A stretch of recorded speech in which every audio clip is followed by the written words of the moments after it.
உன் சத்துரு நீங்கள் பார்க்கிற போது உங்களை பார்க்கலும் பலவானாயிருக்கலாம், உங்களை மேற்கொள்ளுகிறவனை போல எழும்பி வரலாம். என் வேதம் சொல்லுகிறது, நீ கர்த்தரை நம்பி வருவாயானால் அங்கே வேதத்திலே பதிவு செய்யப்பட்டிருக்கிறது, கர்த்தர் ஒரு அபிசாயை எழுப்பி அனுப்பினார். அபிசா எழும்பி வந்த அந்த பெலிஸ்தனை என்ன செய்தானா?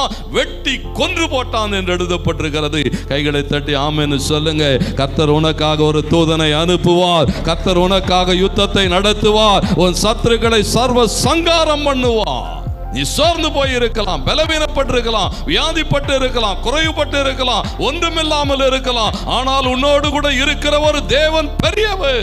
வசனம் அப்படிதான் பதிவு செய்கிறான், சொல்லுகிறான், தேவரீர் என்னோடு கூட இருக்கிறீர், ஆகையினால நான் பயப்பட மாட்டேன். கர்த்தருக்கு மகிமை உண்டானது மாத்திரம் அல்ல, அந்த சங்கீதம் 23:4 பின்பகுதியிலே உமது கோலும் உமது தடியும் என்ன செய்யுமாம்?